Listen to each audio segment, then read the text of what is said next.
एक last perquisites है RFA।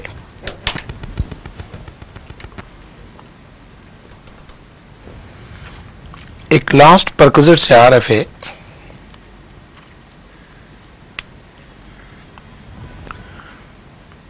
इसका मतलब है रेंट फ्री एकोमोडेशन।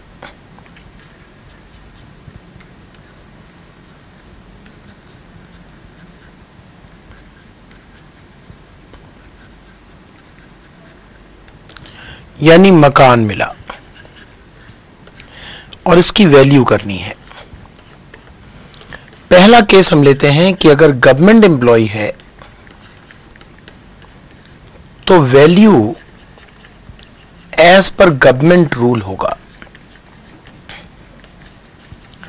जो कि हमेशा क्वेश्चन में गिवन होगा।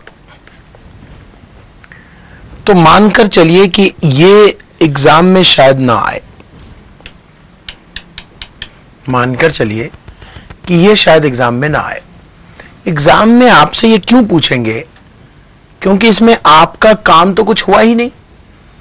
अगर मकान की सुविधा दी है और आप गवर्नमेंट एम्प्लॉय हो तो वैल्यू होनी है एज पर गवर्नमेंट रूल, और गवर्नमेंट रूल ही जब वैल्यू होनी है, जिसको एग्जाम में क्वेश्चन में दिया ही होगा, तो आपका काम क्या रहेगा? कुछ भी नहीं। इसलिए इसकी गुंजाइश नहीं है। फिर भी मैंने एक क्वेश्चन प्रैक्टिस के तौर पे दे रखा है बस। तो एग्जाम में क्या गुंजाइश है कि प्राइवेट एम्प्लॉय है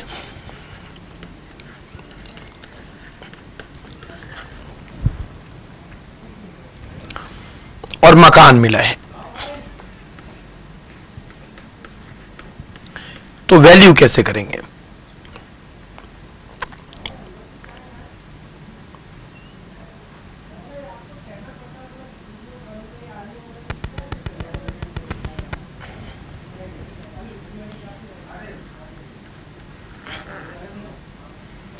ये मकान किसका है? Anyone guess?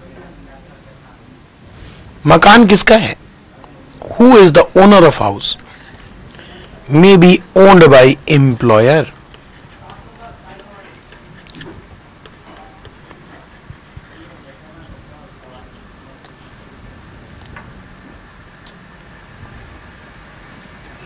बोलिए, ओन्ड बाय एम्प्लॉयर। और क्या हो सकता है?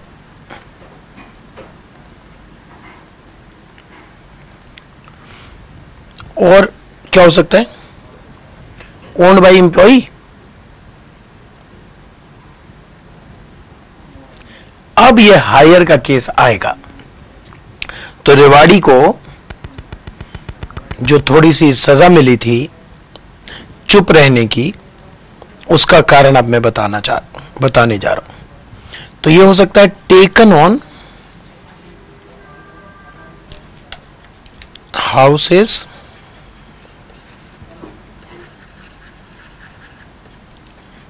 Taken on rent. रेंट को ही कहते हैं लीज। इसको लीज भी कहते हैं बाय एम्प्लॉयर। तो आपको तो फ्री में मिल रहा है, लेकिन ये मकान एम्प्लॉयर का नहीं है, एम्प्लॉयर ने किराए पर लेकर आपको दिया है। ये मकान किराए का है, लेकिन आपको चिंता नहीं करनी, एम्प्लॉयर किराया भुगतेगा। तो रेवाड़ी ने और एक और किसी बच्चे ने पूछा था, जिसका जवाब शायद रेवाड़ी ने दिया था या सपोर्ट किया था कि सर अगर कार हायर करे एम्प्लॉयर और दे दे तो क्या करेंगे? बेटा प्रैक्टिकल लाइफ में तो ये नहीं पॉसिबल है, क्योंकि कार मकान आप रेगुलर बेसिस पे हायर में लेते हो। कार आप 1 दिन 2 दिन 4 दिन 5 दिन 10 दिन इतने ही दिन के लिए हायर पे लोगे ना, और उसमें पीओपीपी करवा दोगे। प्रैक्टिकली कार हायर पर कंपनी कब लेती है? जब कंपनी का कोई ऑफिशियल टूर होता है और कंपनी का एम्प्लॉय ऑफिशियल टूर पर जाता है तो कंपनी कार हायर कर देती है कि जाइए। जब कार हायर कर लिया तो उसमें रनिंग और पेट्रोल सब अपने आप आ जाता है, ड्राइवर अपने आप आ जाता है। ऐसी परिस्थिति में तो वैल्यू 0 ही लेनी है, क्योंकि ये तो ऑफिशियल यूज है। तो प्रैक्टिकल आपका वो प्रश्न नहीं था, इसलिए मुझे वहां कंफ्यूजन ना क्रिएट करें बच्चे आपस में, इसलिए आपको मैंने कहा चुप हो जाओ। अब आप बुद्धि लगाओ, तो जब कार किराए पर लिया हुआ है तो क्या आप पूरे साल कार किराए पर लेकर चलोगे?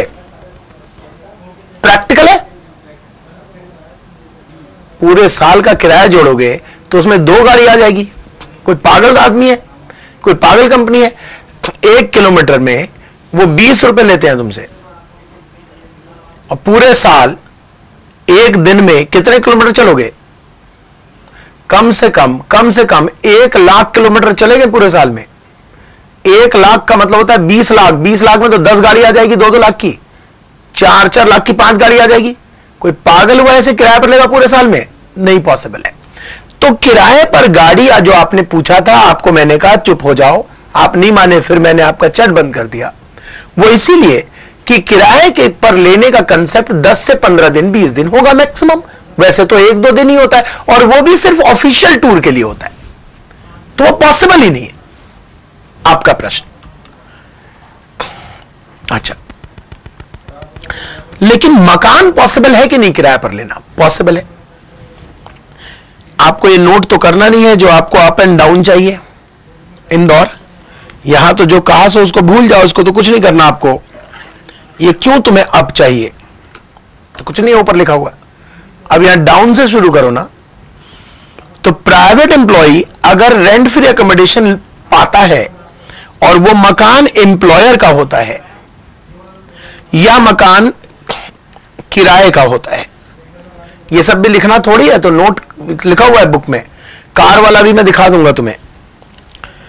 अगर एम्प्लॉयर का मकान होता है तो वैल्यू लेनी है 7.5% ऑफ सैलरी।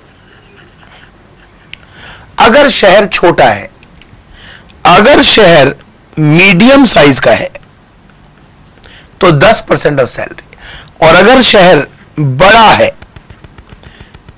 तो 15% ऑफ सैलरी। शहर बड़ा तब होता है जब वहां की आबादी 25 लाख से ज्यादा होती है, और शहर छोटा तब होता है जब वहां की आबादी 10 लाख तक होती है। तो आपको सिर्फ 2 फिगर याद करना है, 10 लाख तक और 25 लाख से ऊपर। बड़ा शहर किसे कहेंगे?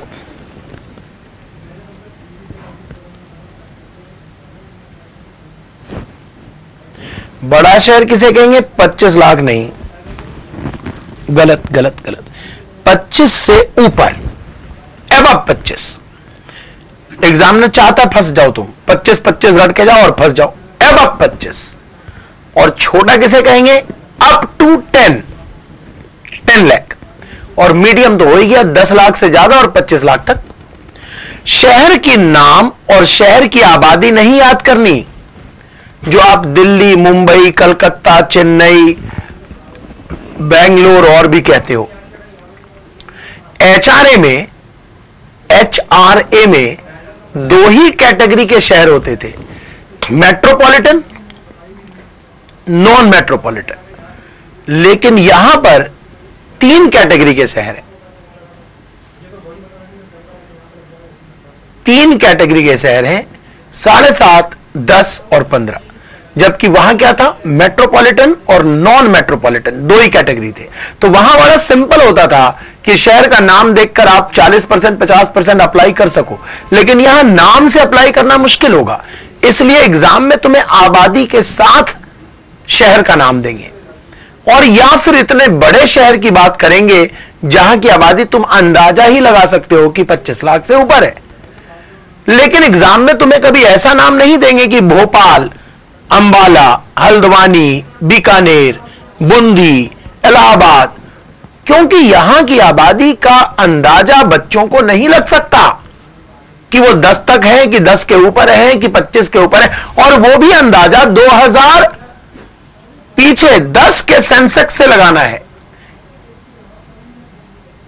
तो वो पॉसिबल नहीं है। इसलिए एग्जाम में आबादी के साथ शहर दिया होगा, और अगर किराए का है तो 15% ऑफ सैलरी, चाहे आबादी कुछ भी हो, और रेंट पेबल बाई। बताइए रेंट पेबल बाई क्या होगा?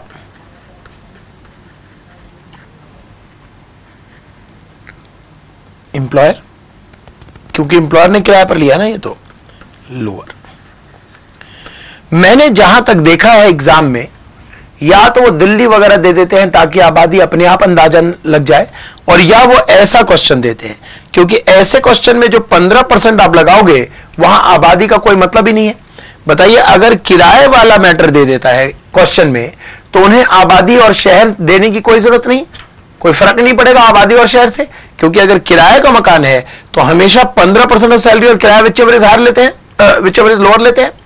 इसलिए एग्जाम में ज्यादातर मैंने देखा है इस एरिया से, राइट साइड एरिया से क्वेश्चन आता है वो। ठीक है, देखिए एक एचआरए की एक सैलरी होती है जिसमें आप लेते हैं basic plus DA plus sale based commission, TC मतलब turnover based commission. Same salary आप आरपीएफ में भी यूज करते हो, बताओ यस या नो? सेम सैलरी आप ग्रेच्युटी में भी यूज करोगे अगली क्लास में। सेम सैलरी एक लीव इनकैशमेंट वर्ड आता है उसमें भी यूज करोगे तुम अगली क्लास में। तो यानी कई जगहों पर यही वाली सैलरी यूज किया जाता है, इसीलिए ऐसे सैलरी का एक नाम मैंने रखा है, ऐसे सैलरी को मैं कहता हूं गोल्डन रूल।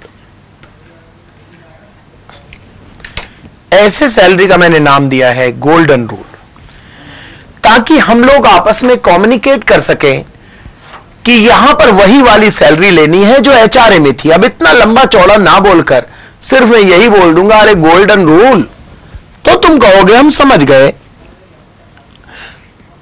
तुम कहोगे कि हम समझ गए, basic salary DA forming part sale based commission, यही कहना चाहते हो? हां हां, मैं यही कहना चाहता हूं।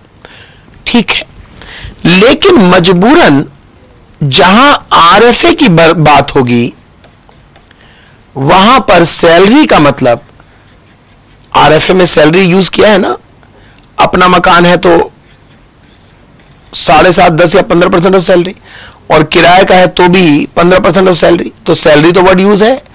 यहां सैलरी का मतलब गोल्डन रूल नहीं होता, यहां सैलरी का मतलब गोल्डन रूल नहीं होता। फिर यहां सैलरी का क्या मतलब होता है? यहां सैलरी का मतलब होता है बिल्कुल ही अलग। बेसिक लेते हैं यहां पर,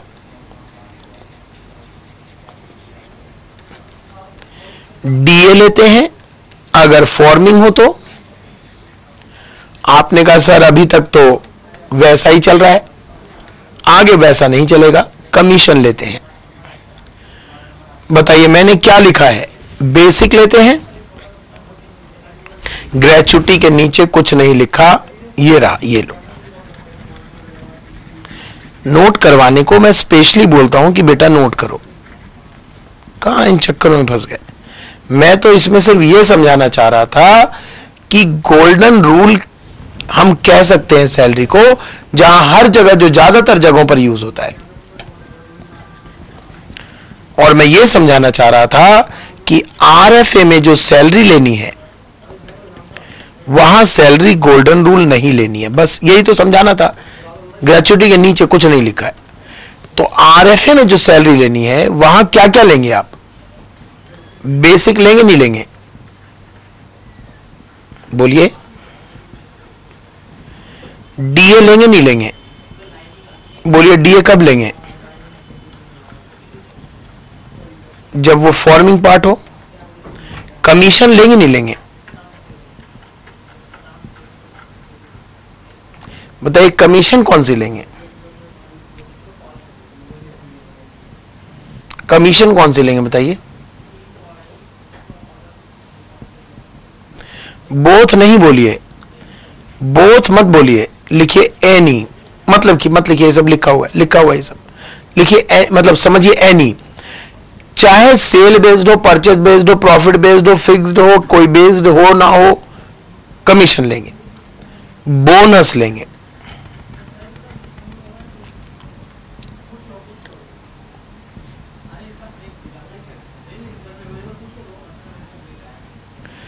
फिर लेंगे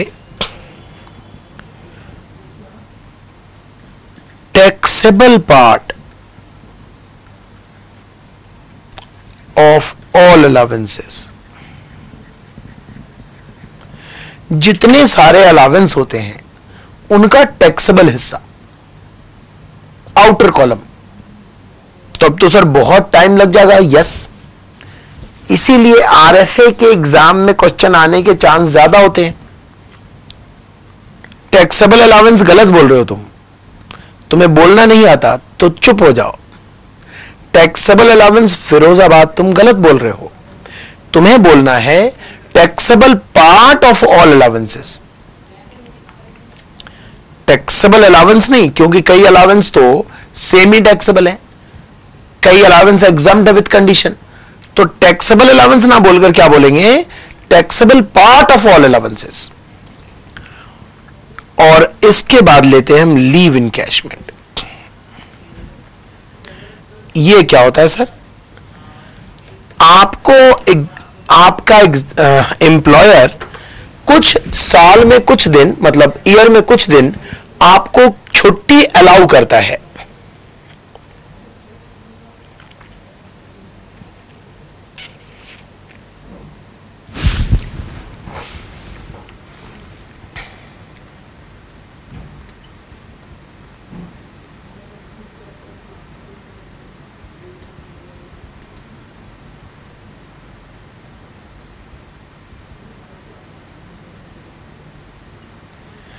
आपको आपका एम्प्लॉयर साल में कुछ दिन छुट्टी अलाउ करता है। ये वो छुट्टियां होती हैं जो 15 अगस्त, 26 जनवरी गजटेड हॉलिडे के बियॉन्ड होता है।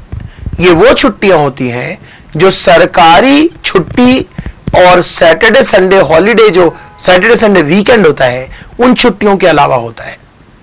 सैटरडे संडे की छुट्टी तो कस्टम की बात है, लगातार कोई काम नहीं कर सकता, हफ्ते में एक दिन छुट्टी चाहिए, कई जगहों पर 2 दिन की छुट्टी होती है। जो गजटेड हॉलिडे होता है वो तो सरकार देती है। एम्प्लॉयर की तरफ से क्या मिलता है, एम्प्लॉयर की तरफ से मिलता है छुट्टी ऐसा जो आप अपनी मर्जी से ले सकते हो। जैसे एम्प्लॉयर आपको कहेगा, जैसे कई एम्प्लॉयमेंट में होता है, जो पढ़ा रहा है उसको बीच में छोड़ के ब्रेक और नो ब्रेक की लड़ाई शुरू हो गई। शाबाश बच्चों, शाबाश, तुम ही लोग नाम रोशन करोगे। जो पढ़ा रहा हूं उस मैटर को छोड़कर आपस में लड़ाई शुरू होगी तुम्हारी, एक कह रहा ब्रेक दो, एक कह रहा नहीं दो। गुड। कौन कौन है इस सेंटर में होनहार बच्चे?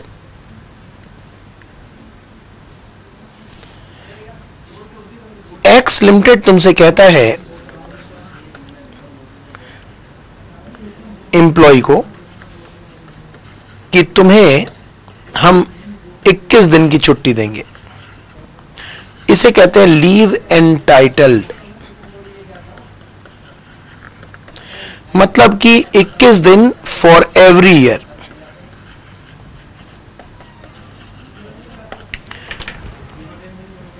एक साल जब काम कर लेगा एम्प्लॉय, तो उसे 1 साल के बाद अगले साल से 21 दिन की छुट्टी का अधिकार होगा। यानी नेक्स्ट ईयर, देखो पहले साल तो छुट्टी देंगे नहीं आपको, क्योंकि पहले साल तो काम करोगे, तब नेक्स्ट ईयर से तुम्हें अधिकार मिलेगा। क्या अधिकार मिलेगा? 21 दिन की छुट्टी का।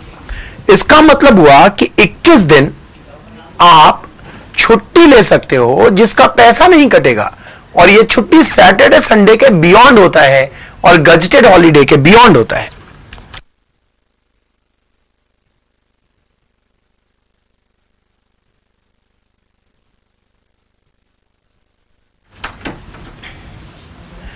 यह छुट्टी गजटेड हॉलिडे और सैटरडे संडे के बियॉन्ड होता है।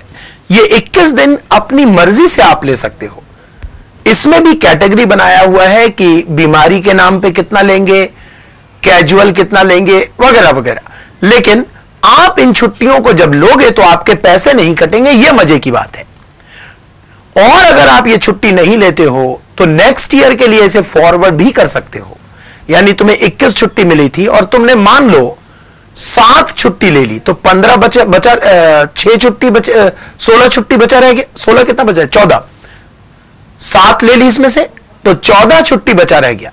नेक्स्ट ईयर की 21 छुट्टी में से 14 छुट्टी और जोड़ देंगे, तो उसके अगले साल आप 35 छुट्टी ले सकते हो। उसी तरह 35 में से तुमने 15 ले लिया, 20 रह गया। अगले साल 21 में 20 और जोड़ देंगे, 41 छुट्टी ले सकते हो। इसी तरह से तुम छुट्टियों को ले भी सकते हो, बचा भी सकते हो, ले भी सकते हो, बचा भी सकते हो, और अगले साल कैरी फॉरवर्ड करके चलते रह सकते हो। लेकिन जमा करने की एक सीमा होती है। 100-150 छुट्टी की सीमा है मान लीजिए आपके कंपनी में, तो 150 छुट्टी से ज्यादा आप बचा नहीं सकते। मतलब जब तुम बचा रहे हो, अगले साल जोड़ रहे हो, फिर बचा रहे हो, जोड़ रहे हो, धीरे धीरे धीरे धीरे तुम्हारे छुट्टी का बैलेंस 150 हो गया। इसका मतलब तुम आज चाहो तो 150 छुट्टी ले सकते हो, लेकिन 150 छुट्टी से ज्यादा बचाने का समय नहीं बचा। यह हर एम्प्लॉयमेंट में अलग अलग होता है। किसी में 150 लिखा हुआ रहता है, किसी में 200, किसी में 250। कंपनी छुट्टियों को क्यूमुलेट करने का एक समय बनाता है कि इससे ज्यादा आपको छुट्टी क्यूमुलेट नहीं कराना। फिर क्या करना है छुट्टी का? फिर आप इसे बेच दो, छुट्टी को बेच दो। मतलब क्या हुआ सर? क्या मतलब मेरे दोस्त भी मेरे साथ काम करते हैं, उनके पास छुट्टी नहीं है तो मैं उनको दे दूं? नहीं, यह मतलब नहीं होता। आप किसी एम्प्लॉय को नहीं बेचोगे, एम्प्लॉयर को बेच दो। एम्प्लॉयर को छुट्टी चाहिए तो वैसे ही ले लेगा। एम्प्लॉयर को बेच दो का मतलब है आप सरेंडर कर दो कि मैं 50 छुट्टी सरेंडर करता हूं, तो 150 बैलेंस था आपका, अब वो 100 बचा रह जाएगा। और 50 छुट्टी सरेंडर करने के लिए आपको 50 दिन की सैलरी मिल जाएगी। छुट्टियों को बेचकर जो पैसे मिलते हैं उसे कहते हैं लीव एनकैशमेंट, और वो सैलरी शीट में पूरा टैक्सेबल होता है। तो लीव एनकैशमेंट भी अगर तुम्हें मिल रहा है तो उसे भी सैलरी में शामिल किया जाएगा आरएफए की वैल्यू निकालते समय। तो आरएफए की सैलरी के लिए क्या क्या लेंगे? बेसिक, डीए का फॉर्मिंग पार्ट, कमीशन किसी भी प्रकार का, bonus, taxable part of allowance और लीव एनकैशमेंट। लीव एनकैशमेंट का क्या मतलब? जिन छुट्टियों को आपने लिया नहीं और बेच दिया, न लिया न जमा करवाया और बेच दिया, या पुराना जमा करवाया हुआ था उसमें बेच दिया, उसमें से बेच दिया, तो ऐसी छुट्टियों के बेचने को कहते हैं लीव एनकैशमेंट। और लीव एनकैशमेंट पूर्ण रूप से टैक्सेबल होता है। टैक्सेबल तो होता ही है, साथ ही साथ आरएफए की सैलरी में भी इंक्लूड किया जाता है।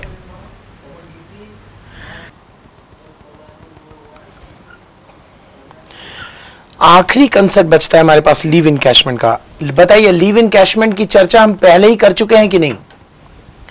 लीव एनकैशमेंट की चर्चा हमने कहां की थी? आरएफए कराते समय, उस समय मैंने थोड़ा सा लीव एनकैशमेंट बताया था। लीव एनकैशमेंट का मतलब होता है जो छुट्टी आपको मिलनी थी उसके बदले आपने नगद ले लिया। जो छुट्टी आपको मिलनी थी उसके बदले आपने नगद ले लिया, उसे हम लीव एनकैशमेंट कहते हैं। ठीक है। लीव एनकैशमेंट आप जब जॉब में रहेंगे तो करा सकते हैं, यानी ड्यूरिंग जॉब आप अपनी छुट्टियों को बेचकर पैसे कमा सकते हैं, उसे कहते हैं लीव एनकैशमेंट। लेकिन एक ऐसा समय भी आता है जब आप ये छुट्टी मजबूरी में बेचते हैं, इसे कहते हैं रिटायरमेंट के वक्त छुट्टियों को बेचना। इसे कहते हैं रिटायरमेंट के वक्त छुट्टियों को बेचना। लीव एनकैशमेंट 2 जगहों पर हम कर सकते हैं। एक, ड्यूरिंग जॉब, यानी अभी हम रिटायर नहीं हुए, हर साल जो भी छुट्टी मेरे पास बची हुई है उसमें हम लीव एनकैश करवा लेते हैं। ड्यूरिंग जॉब अगर आपने छुट्टी बेची है तो वो फुल्ली टैक्सेबल होगा, और अगर रिटायरमेंट पर आप छुट्टी बेचोगे, अपॉन रिटायरमेंट, यानी रिटायरमेंट के वक्त मान लीजिए आपके पास 200 छुट्टी जमा थी, तो रिटायरमेंट पर तो मजबूरन आपको बेचना होता है। क्यों भाई? रिटायरमेंट पे आप छुट्टी ले थोड़ी सकते हो, नहीं समझे?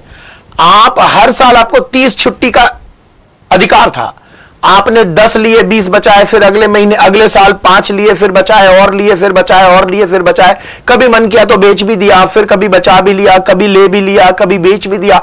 ऐसा करते करते आप आज ऐसी जगह खड़े हो जहां रिटायरमेंट आ गया, आज आप रिटायर हो रहे हो और आपने डब्बा चेक करा, अपना डब्बा जिसमें आप छुट्टियां बचाकर रखते थे, तो पता चला 150 छुट्टी बची हुई है। तो आप इस 150 छुट्टी का क्या करोगे? आज तो तुम वैसे ही रिटायर हो रहे हो, अब तो तुम वैसे ही छुट्टी पे हो, तो 150 छुट्टी का क्या करोगे? ये 150 छुट्टी तुम्हें बेचना पड़ेगा मजबूरन, तुम ले ही नहीं सकते, लेकर क्या मिलेगा, वैसे ही तुम छुट्टी में हो। तो ये 150 छुट्टी जो तुम बेचते हो, इसे हम कहते हैं leave encashment upon retirement. During job चूंकि मजबूरी नहीं होती छुट्टी बेचनी, आप ले भी सकते थे और बेच भी सकते थे, मजे मजे में आपने बेच दिया, फुल्ली टैक्सेबल होगा। लेकिन अगर रिटायरमेंट पर आपने बेचा तो ये आपकी मजबूरी में मानता हूं, और इसलिए यहां एग्जम्पशन है। अगर आप गवर्नमेंट एम्प्लॉय हो तो पूरा एग्जम्प्ट है, और अगर आप प्राइवेट एम्प्लॉय हो तो यहां पर हम 4 वर्किंग करते हैं। मतलब हम लोग क्या सीख रहे हैं? लीव इनकैशमेंट लिखोगे क्यों? ये सब तो लिखा हुआ है बुक में, यहां देखो पहले, फिर तुमने बुक पहले ही देखनी शुरू कर दी। लीव इनकैशमेंट हम क्या पढ़ रहे हैं? लीव इनकैशमेंट अपॉन रिटायरमेंट,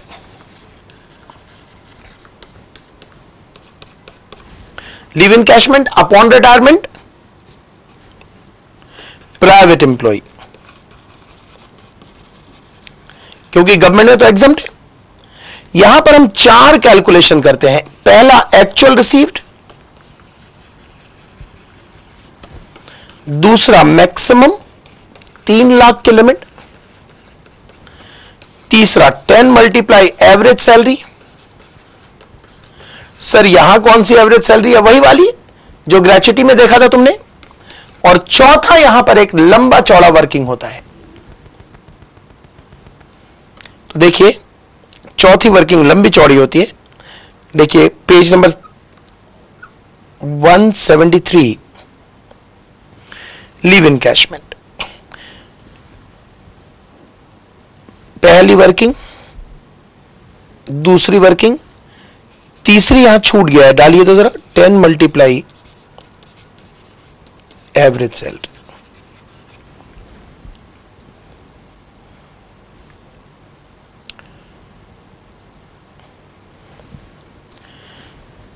चौथे में क्या लिखा हुआ है? यहां चौथे में क्या लिखा हुआ है, इसको थोड़ा सा मैं दूर करके दिखाता हूं, काफी बड़ा है। चौथे पार्ट में क्या करना है? जितनी छुट्टी आपको मिलनी थी, लीव एंटाइटल्ड, और 30 दिन इनमें से लोअर ले लीजिए।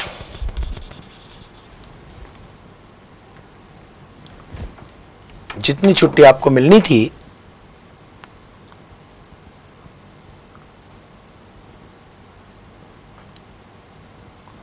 और 30 दिन दोनों में से लोअर ले लीजिए। लोअर को CYS से मल्टीप्लाई कीजिए। CYS वही जो आपने ग्रेच्युटी में ली है। सर यहां CYS में फ्रैक्शन अलाउड होगा कि नहीं? नहीं होगा अलाउड। यानी जो नॉट कवर्ड ग्रेच्युटी वाला कंसेप्ट है वही यहां लगता है। एवरेज सैलरी भी वही वाली लेनी है और CYS भी वही वाला लेना है। माइनस कीजिए total leave availed during job. Job के दरमियान आपने टोटल छुट्टी कितनी ले ली, मल्टीप्लाई कीजिए average salary divided by 30।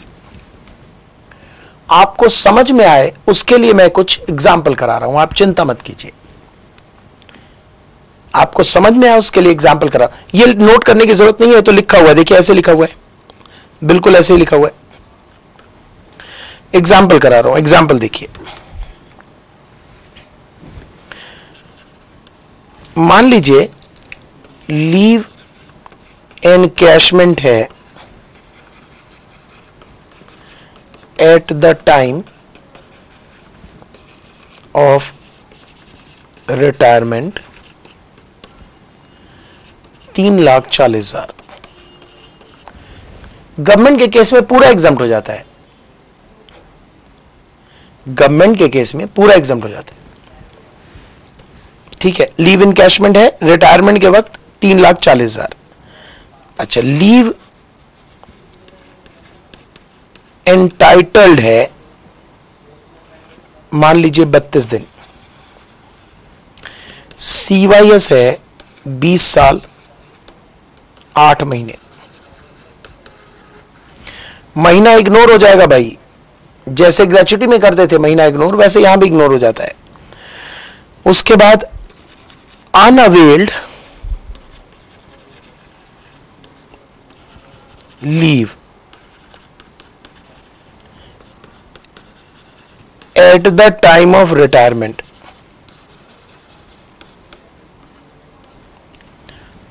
Unavailed leave at the time of retirement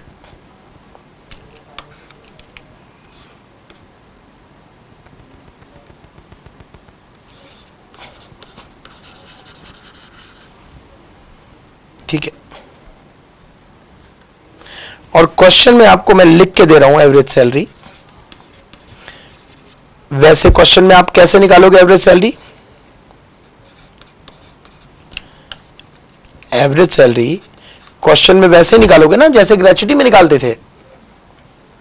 यह है question, calculate exemption of leave encashment.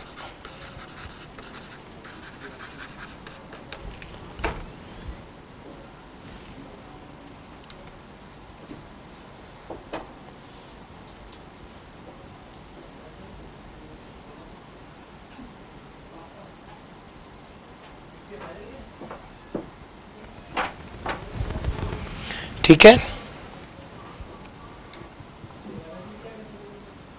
Noted.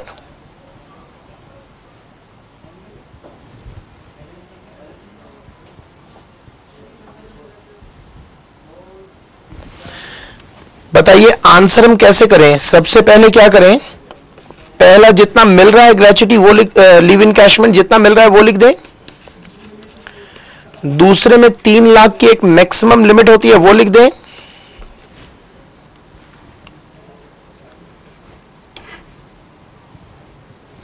तीसरे में 10 गुने में एवरेज सैलरी कर दें।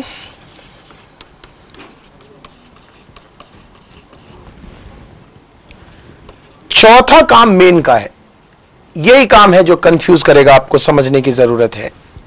चौथा काम ही मेन है जिसमें समझने की आपको जरूरत है।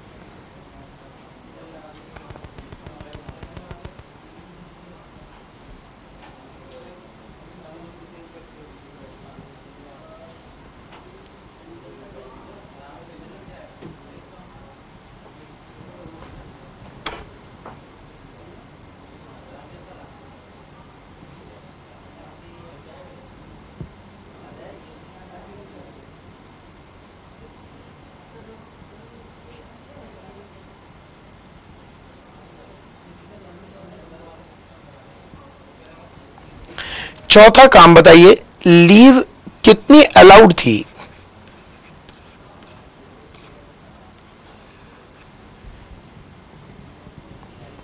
इसमें से लोअर कितना आएगा?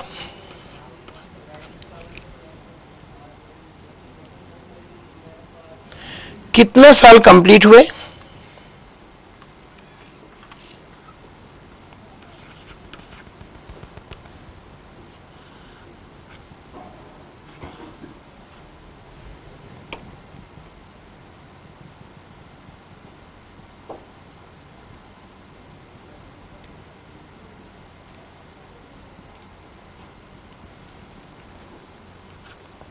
कितनी छुट्टी वो ले चुका, ये नहीं गिवन है। Multiply 35,000 divided by 30। ठीक है, हर क्वेश्चन में आप ये पाओगे कि यहां पर आप कंफ्यूज हो गए। हर क्वेश्चन में ये पाओगे कि यहां आप कंफ्यूज हो गए।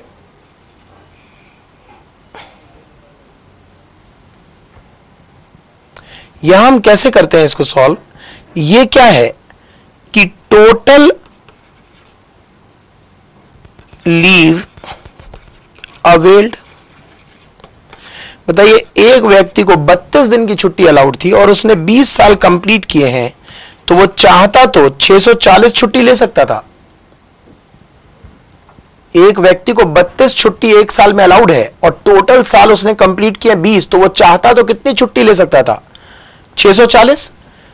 बताइए रिटायरमेंट के वक्त वो कितनी छुट्टी नहीं ले पाया? 290। रिटायरमेंट के वक्त वो 290 छुट्टी नहीं ले पाया। 290 वो फिगर नहीं है जो यहां भरना है, 290 ठीक उसका उल्टा है, अनअवेल्ड, और आपको यहां लिखना है अवेल्ड। तो ऐसा सोचो कि एक साल में 32 छुट्टी हम ले सकते थे, 20 साल काम किया तो हम 640 छुट्टी ले सकते थे। 640 छुट्टी में हम 290 नहीं ले पाए हैं, तो इसका मतलब हमने कितनी छुट्टी ले ली होगी? 350 छुट्टी ले ली होगी, वो यहां पर लिखना है। और ऐसा करने पर इसको सॉल्व करके देखो कितना आ रहा है।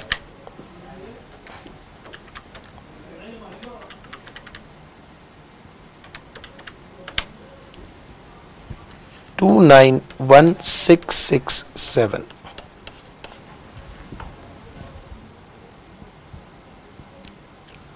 ठीक है जी।